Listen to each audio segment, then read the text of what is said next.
estic treballant a Schneider Electric, al departament de mètodes i enginyeria. Allà reviso diàriament la productivitat d'una de les seccions, analitzo els processos actuals i també en penso de nous per mirar de guanyar productivitat i eficiència. I en paral·lel també porto projectes de millora contínua pel magatzem.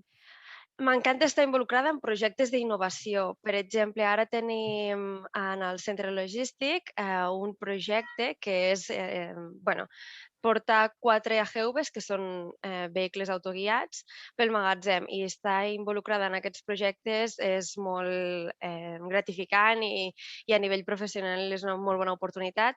També projectes de realitat virtual o de millora contínua del magatzem, en general. Doncs tenia una amiga de la universitat que estava treballant a Schneider i jo en aquell moment estava buscant feina. Tenia feina, però no m'agradava perquè era un àmbit molt poc tangible, que és la supply chain, i no m'agradava i necessitava algo que si jo feia accions que es vegués molt més impactat, no?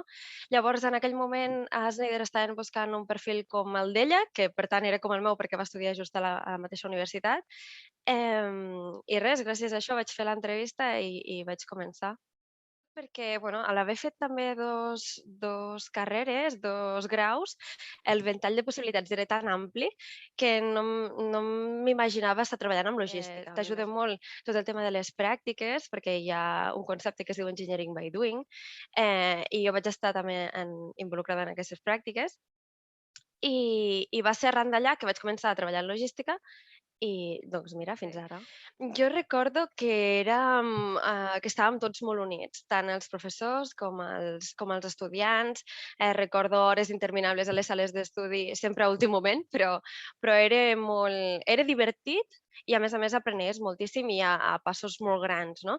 Les portes dels despatxos dels professors sempre estaven obertes per tu, pels teus companys, per si tenies qualsevol dubte.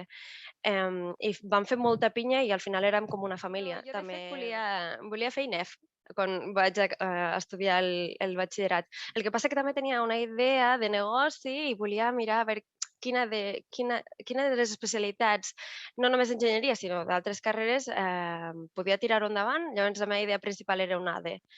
Però la meva mare va veure anunciat a la televisió, no sé en quina cadena, no me'n recordo, l'EUS i l'enginyeria d'organització industrial. I va ser arran d'aquí que vaig anar a les portes obertes de l'EUS i ja em va agradar moltíssim i ja vaig decidir fer enginyeria d'organització industrial. Sí, el sector de la logística és un sector molt canviant i que està a un ritme accelerat. Pensa que com a consumidors tots volem tenir les coses des que ho demanem en 10 minuts a la porta pràcticament i el sector de la logística és el que ens ofereix, no? Com més ràpid tinguem els processos, més ràpid tindrem els béns o el que haguem demanat a casa. De fet, per exemple, vaig estar també treballant a Mango, que és un dels centres més industrialitzats i automatitzats que hi ha avui en dia, i allà ho veies, o sigui, no hi havia pràcticament, o sigui, era un centre logístic que era viu. Jo m'imagino no tant en posicions tècniques, sinó agafant una visió molt més global, molt més potser d'influència. Llavors no sé si dedicada al sector de la logística, però sí havent crescut dins d'una empresa i no només professionalment, sinó personalment també. I vaig veure que volia un perfil molt més tècnic i que potser organització industrial fluixejava una mica en aquest sentit i amb mecànica ho complementava, no? Però va ser molt fàcil a la universitat perquè de seguida em vaig posar en contacte amb la noia que en aquell moment ho portava a la simultanietat d'estudis, m'ho va explicar i només pel fet de fer un any més ja tenia tot aquest ventall de possibilitats que només amb organització industrial potser no hagués tingut, no?